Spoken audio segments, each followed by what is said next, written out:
Lezi indaba zehora lesikhombisa sikwethulela zona bukhoma ekomkhulu le-SABC e-Auckland Park eGoli nazo ezinohlonze kusihlwa nje. Mr. Matlala kept on putting pressure on me to please advance this money to Morgan. I did ask him why can't he do it directly. He said please do it on my behalf. Umengameli wezwe usevumile ukwelula isikhathi sokusebenza kwekhomishana kaMadlanga njengoba bekulindeleke ukuthi iphothule umsebenzi wayo ngoLwesibili olizayo. Namhlanje bekuvele usomabhizinisi wase-Northwest uSuleiman Karim. Very happy, to hear, but equally also sad because there's still 4 miners trapped underground. Sekutholwe isidumbu sokuqala sesisebenzi sasemayini esiyingxenye ye-5 ezavaleleka ngaphansi komhlaba ngesikhathi kudilika umhlaba emayini yaseKimberley eNorthern Cape emasontweni amathathu edlule.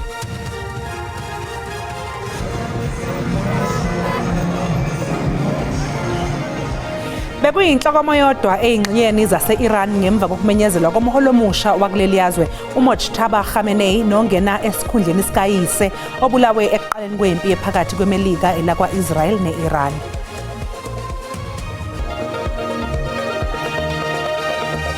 Ngikubingelele umbukeli ngwamukele ey'ndabeni zehora lokuqala igama lami uNoxolo Mamtshali wakwamwali ihlabangane elimhlophe qha. Sibonga kakhulu ukuthi uhlanganyele kanye nathi namhlanje kusihlwa.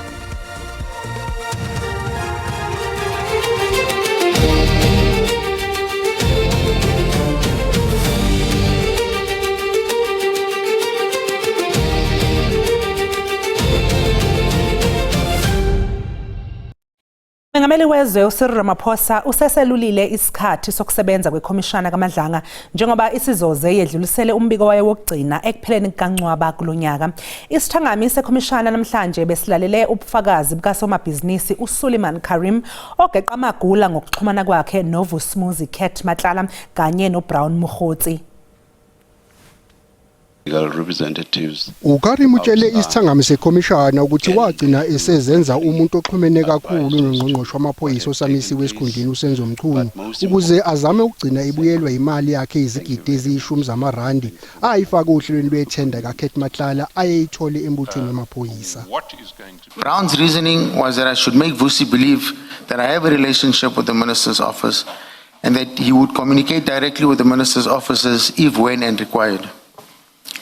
Brown was clear that this was required and calculated to make Vusi believe that my involvement and my assistance with the minister and his office would be crucial, and therefore Vusi would therefore need me to pay me my money, or would need to pay me my money. In truth, I did not have any relationship with the minister. Ebufakazini bakhe kugcina sekuvela nokuthi waphinde wakhokhela nemali usomabhizinisi uMorgan Maumela oweyamaniswa kakhulu nenkohlakalo yamathenda esibhedlela saseThembisa. Uthe lokho wakwenza ngokumyalelo kaMatlala. Now, by this stage you had been worried for quite some time that you weren't being paid on this contract. Yes, that's correct. Why did you agree to take a third of your first payment and give it to Mr. Maumela on behalf of Mr. Matlala? The reason for that, Mr. Matlala kept on putting pressure on me to please advance this money to Morgan. I did ask him why can't he do it directly. He said please do it on my behalf.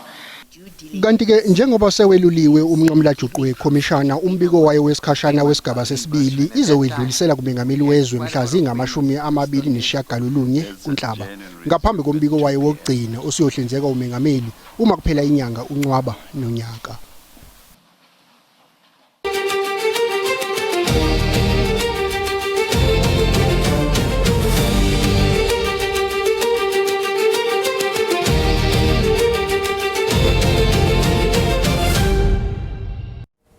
Amalungu ekomidi lesikhashana lasePhalamende eliphenya nge-SAPS akhathazekile ngokuthi usuku oluhlinzekwe ihhovisi likaMengameli wezwe uCyril Ramaphosa lokuphendula imibuzo lungase lubambezele umsebenzi wekomidi.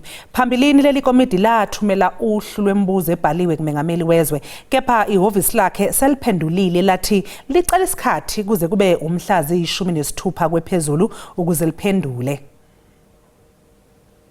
Testimony.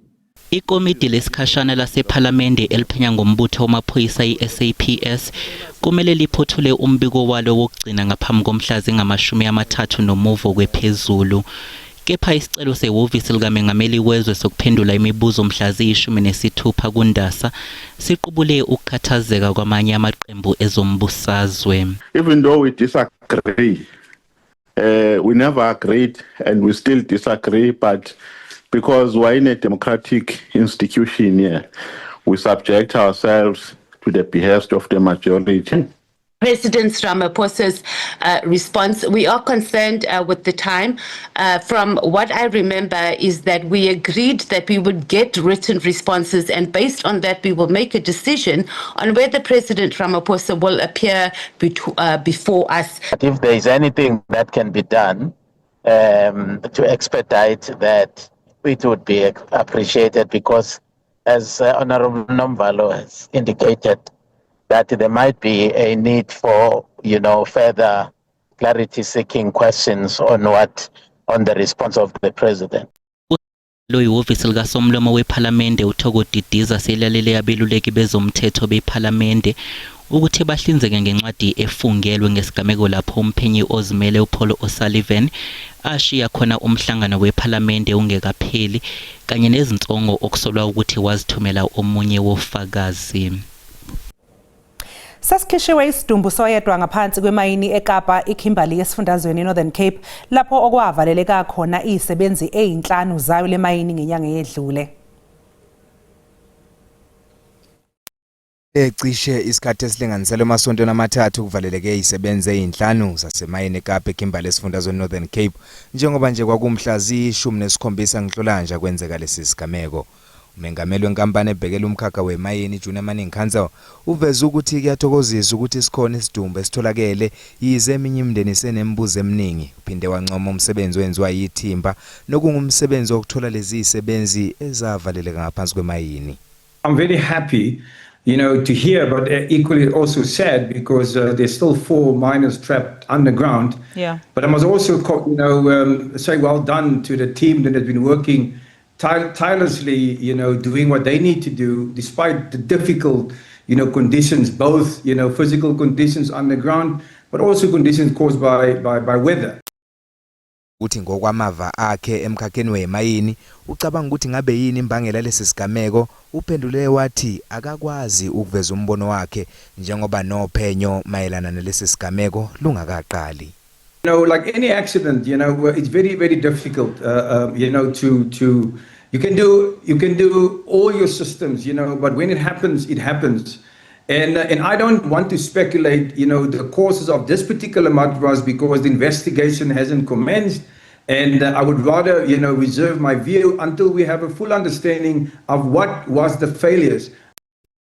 Ikhipha istatement iqinisekisa ukuthi kuyaqhutshekwa nokubhekwa kwezinye izisebenzi engakatholakali ngaphansi kwayo imayini.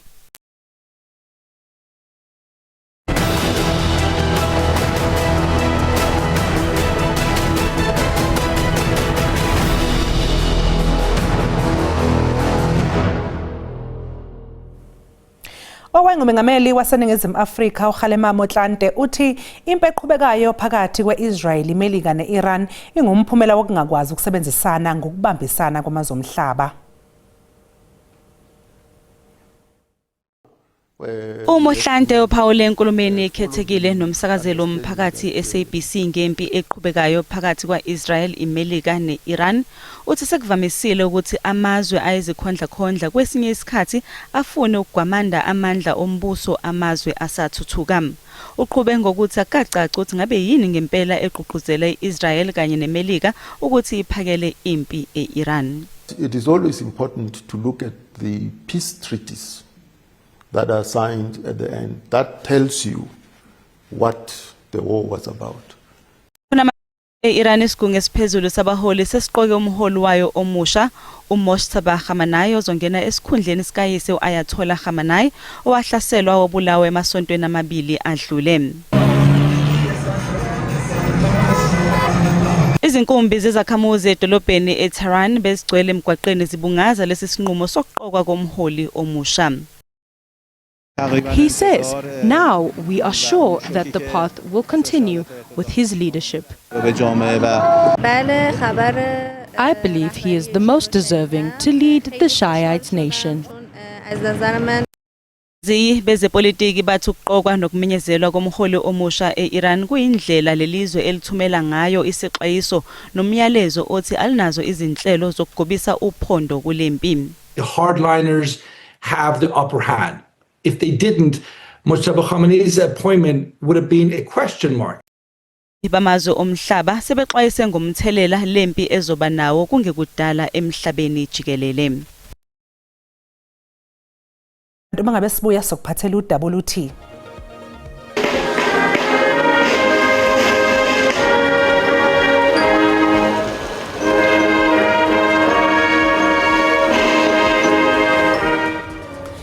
Umengameli wezwe Cyril Ramaphosa usethelekile kwelaseBrazil lapho yena nethimba ongqongqoshe bakuleli bezobhunga ngeindlela zokuqinisa ukuhwebelana kwalamazwe angamalungu eBRICS.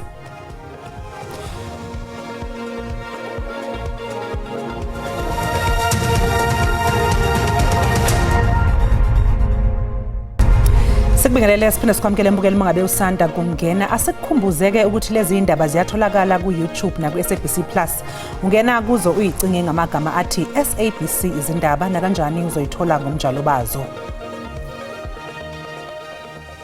Umengameli wezwe Cyril Ramaphosa usohambweni lweinsuku ezimbili eBrazil lapho yena nethimba ongqongqoshe bakuleli bezobhunga ngeindlela zokuqinisa ukuhwebelana kwalamazwe angamalungu eBRICS.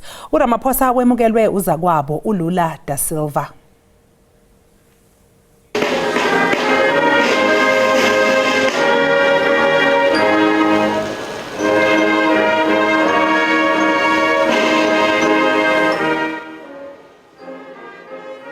Afrika neBrazil busukela esivumelwaneni sokubambisana esacikicwa ngo-2011.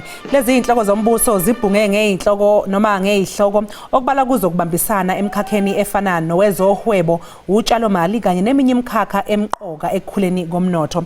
Ngaphandle kwemhlangano esemthethweni, umengameli Ramaphosa uzophinde ahlangane nabaholi bezamabhizinisi baseBrazil ngenjongo yokuphuthumisa izinhlelo zokutshalwa kwemali. uRamaphosa uthela kuleli liyabazisa ubudlelwano balo Brazil. We regard Brazil as a strategic partner in more ways than one, and we value your cooperation and also collaboration on a number of issues and areas. South Africa and Brazil share a commitment to equality, economic growth, and the eradication of poverty. And these shared values provide a strong basis for continuing to build practical, mutually beneficial initiatives that advance our respective national development priorities. Namhlanje inhlangano yamatekisi iKhathai ibibambe imashi yahambisa uhlu lwezikhalo esiteshini samaphoyisa eNyanga eKapa. Le mashi izemva kwesigameko sokushiswa kwamatekisi esikhungweni samatekisi kuleya ndawo kanye nezinye izigameko zodlame zaphambilini. iKhathai ichaze irenki yaseNyanga njengesigu sokufa. Lo mbutho unyenzelisa kuba kuphuculwe ukhuseleko kule renki nanjengoko usithi amalungu wawo aziva engakhuselekanga. Zizithuthi zohlobo lweminibus ezitshiswe zangqongqa apha kwiveki ephelileyo ngelixa ezine zithe zonakaliswa. iKhathai ithi umenzi wobubi kuzo zonke ezi ziganeko nokubulawa kwabantu apha uyaziwa kwaye ukwalilungu lalo mbutho. Into yenzeka pha kuNyanga siwodwa kudala siyibona, kudala nisiva ngayo, kudala kulimala imoto zabantu, kudala imiphefumulo emininzi iphulukana nemizimba yayo phaya ngento eyenziwa sisiqu endicinga uba sivile uba isisiqu bangubani. Ukungahambi kweeteksi kube nechaphaza kakhulu kubakhweli abaxhomekeke kuzo njengenkqubo yabo yezothutho. Ngibethe kakhulu ngoba kufanele uba ndenze u-11 e-EST Refuel Netcare. Ngoku kwexesha ngubani ngokanye lamaxesha andikubuze ke-official ikhuphe iibhasis ingalo ayinondinika ixesha i-straight ngalo qha nje iyeza ibhasi mandibendilona. Ukanti amapolisa asentshona koloni abongoza nabanawo nolwazi lokutshiswa kweeteksi erenkini eNyanga kwiveki ephelileyo aze ngaphambili. Senza ke eliphulo lokuba elikhwelo lokuba abantu mabasincedise ukuzama ukusombulula lamatyala engakumbi elokutshiswa kweeteksi kuba sisesihlando sesibini ngoku kutshiswa iiteksi phaya kula teksi renki yaseNyanga. Ndingandile Mbanje wendaba ze-SABC eKapa. Ziyaqhubeka izingxoxo esithe ngekusasa lohulumeni wobumbano esifundazweni KwaZulu-Natal phakathi kwamaqembu ezombusazwe. Iqembu eliphikisayo umkhonto wesizwe seliqalise uhlelo lwesiphakamiso sokungabethembu ubuholi kanye nokukhishwa esikhundleni kobuholi be-IFP obuholwa iGPU. I-IFP ayithukile nakancane manje isigxile kakhulu ey'nhlelweni zokhetho lohulumeni bey'ndawo oluzayo okulindeleke ukuthi lubanjwe ekupheleni kwalonyaka.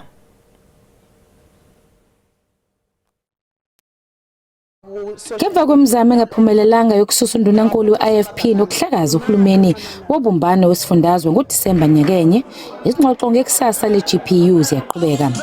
I-MKP ayikabuye kumkhankaso wayo wokuketula lohulumeni wobambiswano. Ngakolunye uhlangothi amaqembu akwi-GPU enza konke okusemandleni ukuvimbela ukuwa kwawo.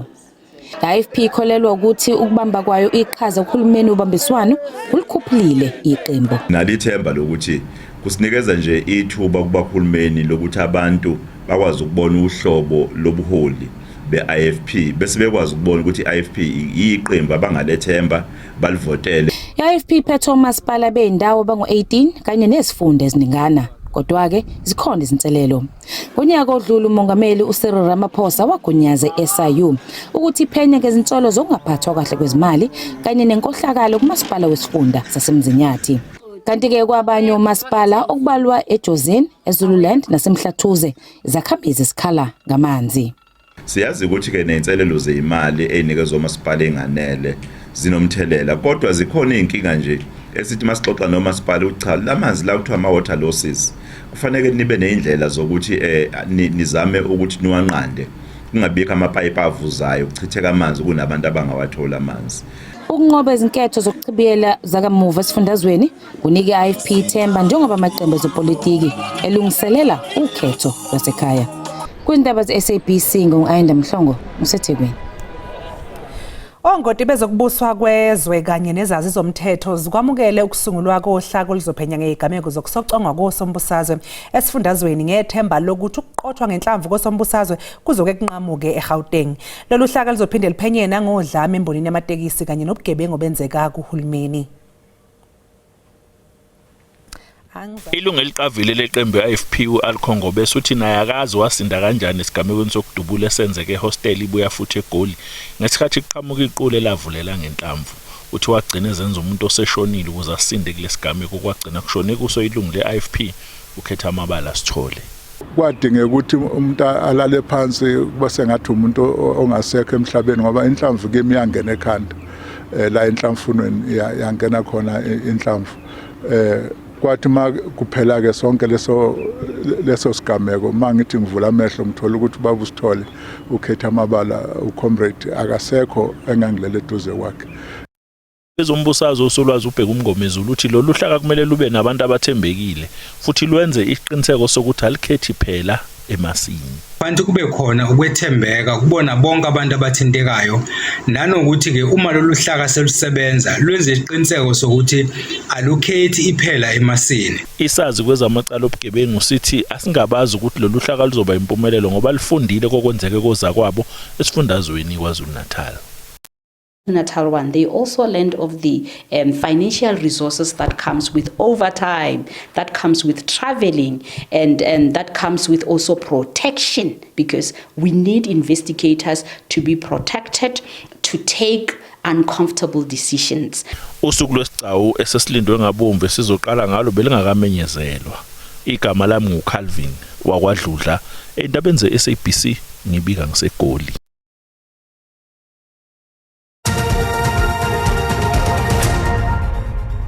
Kwanza kwentokozo mbukeli ukuthi siphinde sihlangana njengoba sesisho sithi ke cha bebafazi beduba inyama ikakhulukazi ke esifundazweni salapha KwaZulu-Natal lapho la silindele khona ukuthi ke iqhubeke le yamkhemezelo okanye imkhizo ukunyuka njalo iyongena engxenyeni ke ezilapha eMpumalanga kanjalo nasengxenyeni ke ezingasenyakatho sambe siyongena ikakhulukazi engxenyeni ke enkabeni lisikazi ngamafu libalele mongena eningizimu kanjalo nasengxenyeni ke ezingapha ngasentshonalanga kanti ke masihlabela phambili siyobheka osuku lakusasa ngivumele ngisho ngithi ngapha ngaseningizimu kanjalo nasentshonalanga thande nje liyasabalela kakhulu kulezo ndawo kanti ke lingathanda ukusikaza ngamafa okanye inkunge ikakhulukazi endaweni ezingasogwini lapha eWestern Cape uyongena ke engxenyeni ezilapha komthatha sisho sithi mkhamazelo nje okanye imkhizo yasekuseni mongene enyakatho yoZulu Natal ikakhulukazi lapha komhlaba uyalingana uyongena lapha eMpumalanga engxenyeni ke ezingasonqomeni zitaba kanjalo nasehlanzeni angamancane nje amathuba kulezo ndawo uyongena nasengxenyeni ke senyakatho sika ngamafa mongene eGauteng kanjalo nako North West kanjalo nekwala seFreestata sisho sithi ubheka amazinga aphansi ebusuku namhlanje kufika kusasa kusempondo zankomo ngivumele ngithi ke lithande nje ukubanda kancane lapha kuSutherland ngale kwalo lithanda ukukhahlisa ingubo nje engxenyeni eziningi ezingapha ngasentshonalanga sisho sithi mongene endaweni ezingasogwini lifudumale kamnandi liye ngokukhahlisa ingubo mongena lapha koThekwini kanjalo nasengxenyeni esenkabeli ngaphakathi nje liye ngokufudumala ngamandla mongena ke ikakhulukazi engxenyeni ke ezingasenyakatho ngivumele ngisho ngithi ngophamo ehlavelanga singalindela nje ukuthi lifudumale ngamandla mongena ke enyakatho uyongena lapha eGauteng safudumale ko North West yongena kola seFreestata eQwaqwa Phutha Shaba siyongena lapha kwaZulu Natal lifudumale ikakhulukazi lapha komhlaba uyalingana koManguza koNgwavuma siyongena koXhobho komzimkhulu eThekwini eMlazi ngisho ngithi koDududu phansi mongena lapha Eastern Cape safudumale komqhekezweni koGrafu lingathanda ukushisa uyongena koBuford West likhipha inkovetsheni kanjalo nako Apithini angeke lize libekezeleke mongena lapha koVustile lingathanda ukushisa likhipha inkovetsheni ubheke kwanyanga koGugulethu nakhona angeke lize libekezele kulezo ndawo ngivumele mbukeli ngigoqe ngithi ke ngiyayithetha into benobusuku obuhle.